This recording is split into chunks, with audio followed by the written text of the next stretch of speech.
Hey, what's up? Joe in Vegas here, another review. Got to do some comedy last night, some top-notch comedy. Went to go see Joe Coy. Also, you may know him as Joseph. He played T-Mobile Arena, which was really nice to see. If you're listening to this, you obviously know who he is. Joe came. It's funny because he talked about it last night. He goes, yeah, people think in this generation you just post something online, you get one Netflix special, and then boom, you made it. He's like, I put 33 years into this fucker, and we're just finding out. Not me. I'm just finding out about him. Probably a few years ago, a friend of mine said, you got to watch this special, and I was hooked from day one. I watched all his Netflix specials, as many YouTube videos as I could. The guy is just so likable. His stories are amazing. He talks about it a lot, about his family and his mother, and he talked about it in the show how it's just because he's Filipino, it's the same dynamic that works for Jewish moms and Italian moms and Mexican mothers and Latinos, and it's just the society and the world we're in, and he does such a good job of capturing it and retelling it and all the dysfunction that's in family that fucks us up, and now we go and fuck it up to the next generation. It's this endless cycle. Anyway. He is a local. He grew up here. I found out only a week or two ago someone had mentioned that. So he told a lot of stories about, working off the strip and looking at the strip from a distance and saying one day, we're going to do this. And here we are, 15,000 people, T-Mobile Arena sold out. Good for him. I mean, he was emotional when he was talking about it. He said he started with the Jabberwockies. He brought them in as an opening act. He's just a good guy. You could just tell he's a good guy, and he's having an enormous amount of success. There's only literally a handful of comics that can do arenas, and he's gotten to that level. So, man, good for him. As far as the show, I was pretty surprised. Let me just say, it was excellent. He is top-notch. But what I was surprised is if you know any Joe, he leans very heavy on Filipino, which is fine. That's what I went there for. The accents, the stories, the culture, the comedy that he grew up around, which is the Filipino community. He didn't do that much of it. He did very little of it, actually. I think he only did a bit about his mom. I won't ruin any jokes, and that's another thing. They don't make you lock up your cameras the way Chappelle and Chris Rock and all these other guys do.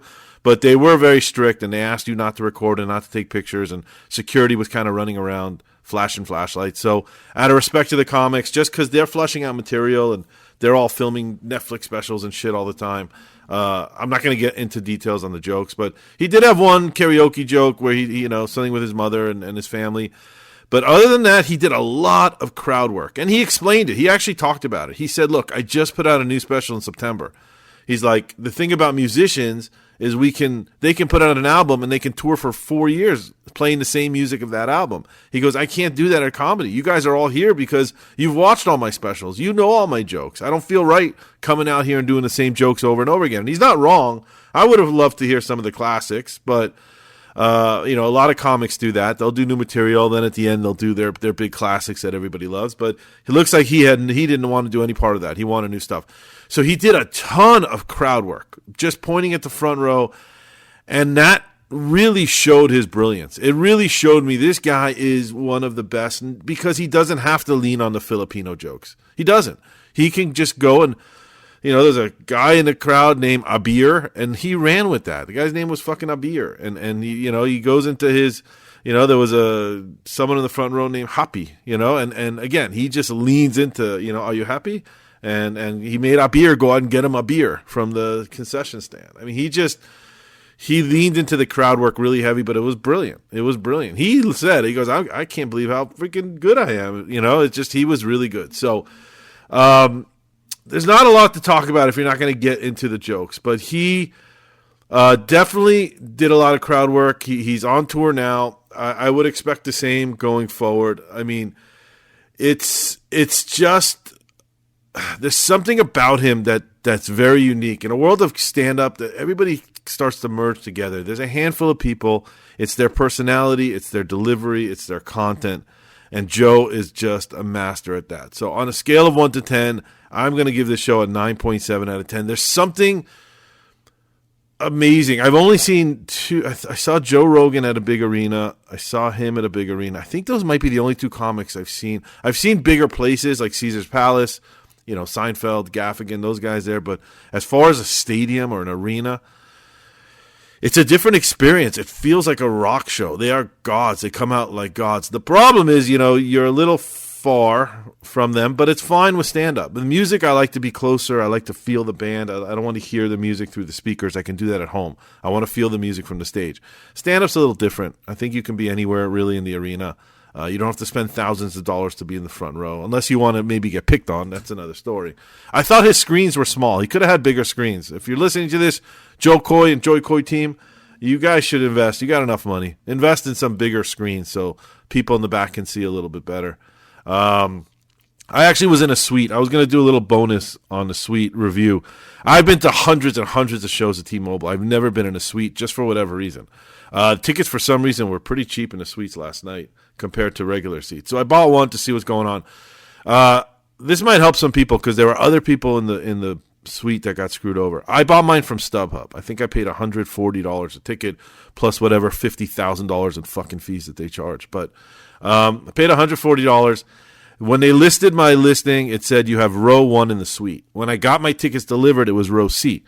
I called StubHub. I opened a case with them. I said, I'm not trying to be a pain in the ass, but I bought row 1. You gave me row C. I think the guy sent me the wrong tickets.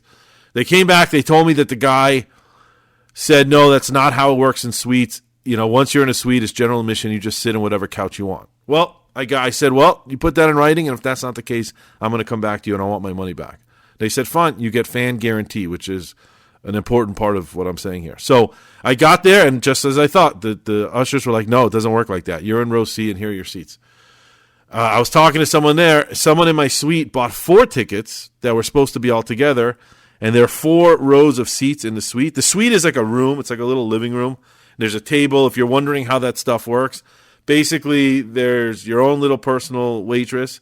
If you want to order food, it's like bulk purchasing. You can't order one drink. You have to order a bottle or a platter or something like that for, I didn't ask, but 4, 5, 10 people, 20 people, you have to order it like that. So if you wanted a regular drink, you got to go out the suite and go down to the bar, which is down the hall.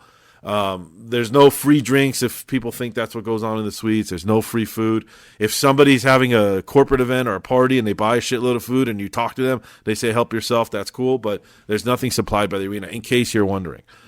So, like I thought, they told me that these suites, my seats, no, I have to sit in the third row, so I went back to the case. I'm probably going to get my tickets for free. So someone there bought 4 tickets, and they put them one person in each row. So it was 1 on 1, 1 on 2, 1 on 3, and 1 on 4. They were furious. They had 4 people together, and they couldn't even sit together. So I told them, we go, StubHub has a fan guarantee. So if you ever get screwed on seats, fight it. You'll get your money back.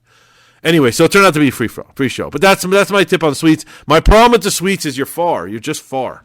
It's luxurious. You got to tell people I'm in a fucking suite. You feel like, king of the castle. But at the end of the day, you're a little disconnected. And I think it's fine for comedy. It's very comfortable. But I don't think I would sit in a suite for a show that I really cared about. Or a rock show, music show at least. Anyway, so that's the review. Going back to Joe Coy, if he's coming to town, go see him. This guy's awesome. He's just awesome. He's pounded his way to being one of the best in the business, and it shows. It's the demand. The thing was sold out. The place was packed. It was mostly Filipino, but he talked about it. He's right. There were all ethnicities there. And yeah, great show. Thanks for listening. If you were there, if you saw, also I forgot, God. So he actually brought out Boys to Men at the end, which was kind of cool. I guess he knows them from wherever. So he brought him out. The only video I have is from the end. I'll post it. He brought out Boys to Men, and they did like 3 or 4 songs. He had a lot of music incorporated at the end of it with a DJ, which was pretty neat. But at the end, they did 2 or 3 Boys to Men. Joe sang with them, which was cool. He's got a good voice. And that's it. So if you see the video of Boys to Men, you made it this far, that's what the hell's going on over there. Thanks for listening. I will see you at the next show. Bye-bye.